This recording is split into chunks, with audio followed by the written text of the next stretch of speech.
Welcome to Kingdom Housewives. This year, we're walking through a special year-long series called Women of the Bible, where each month we explore a new theme and study the lives of women in Scripture who reveal God's faithfulness, wisdom, and power. Each monthly theme in the Women of the Bible series has its own dedicated playlist on Spotify, making it easy to follow along, revisit past episodes, and study each group of women together in one place. Let's dive in and see how God works through the lives of women then and now. Our theme, Faith Under Fire, Women Who Trusted God When Fear or Danger Was Present. And today's story is one that doesn't get nearly enough attention, but it should. Today we're talking about Shiprah and Puah, two of the Hebrew midwives in the book of Exodus. These are women whose quiet courage literally shaped the future of God's people. And listen, when you think about women who saved Israel, you might think of Moses' mother, or Miriam, or even Pharaoh's daughter. But before all of them, there were two midwives with a backbone of steel and a fear of God stronger than the fear of Pharaoh. We find Shiphrah and Puah's story in Exodus chapter 1. At this point, the Israelites are living in Egypt, and they're multiplying fast. Talk about being fruitful and multiplying. Those Israelites took that command by God very seriously. But Pharaoh, the king of Egypt, is scared. And not scared like, oh no, but scared like, I might lose my power.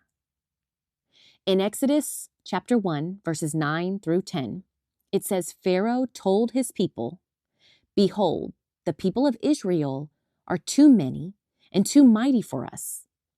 Come, let us deal shrewdly with them, lest they multiply. So Pharaoh decides to use oppression, forced labor, and cruelty to try to control them.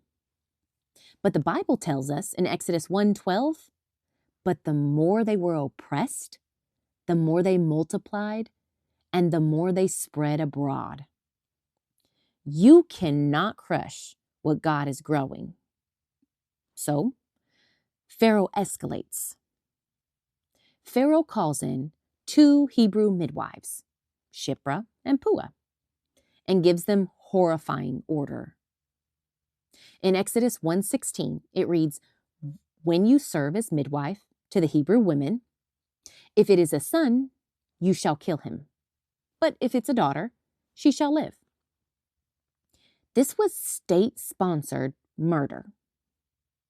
And Shiprah and Puah are being told, do this or else.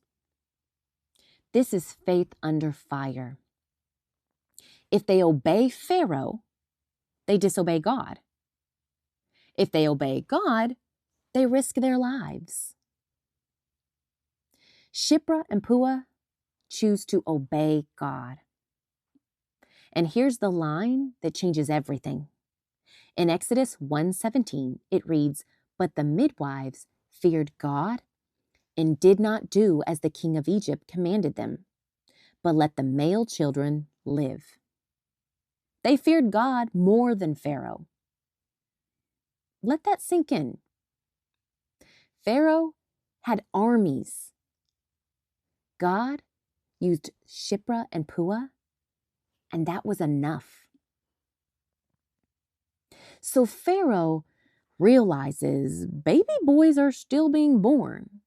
So he summons the midwives and asks, in Exodus 1:18, why have you done this? And let the male children live. Now, they are standing in front of the most powerful man in the world. And they basically give him a holy loophole. In Exodus 1:19, it reads, because the Hebrew women are not like the Egyptian women, for they are vigorous and give birth before the midwife comes in. Now listen, that's what we call sanctified boldness. They didn't panic. They didn't confess. They just trusted God to protect them. And look what happens next. In Exodus chapter 1, verses 20 through 21, God honors their faith. It reads, "So God dealt well with the midwives, and because the midwives feared God, he gave them families. The women who protected children were rewarded with children." That's not coincidence. That's covenant. They risked everything to save lives, and God honored their courage. And guess what? Their names are recorded in scripture, in history, forever. So why do Shiprah and Puah even matter? They saved baby boys, which means they helped save Moses.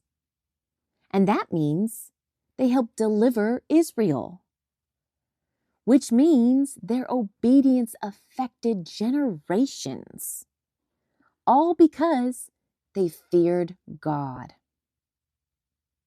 So you may not be holding a crown like Esther, and you may not be stopping an army like Abigail, but you might be saving lives simply with your obedience. And there's Shiphrah and Puah in all of our lives. How many times are we pressured to stay quiet when God tells us to speak? How many times are we told this is just how things are when God says, no, this is wrong? Shiprah and Puah remind us God honors women who stand when it's scary, and God protects those who choose Him over fear. Today's world seems a lot like a Pharaoh, but will you stand with God against unjust killing of babies like Shiprah and Puah? Our final scripture encouragement comes from Proverbs 29:25. The fear of man lays a snare, but whoever trusts in the Lord is safe. Shiprah and Puah's faith under fire changed history. If this episode blessed you, please share and follow the podcast, and join us next week as we explore the story of the widow of Zarephath, whose faith and obedience during a famine showed us how God provides in the midst of scarcity and danger. Thank you for joining today. If Kingdom Housewives has blessed you, please like, follow, and subscribe, and share this podcast with others. Together, let's continue to glorify God.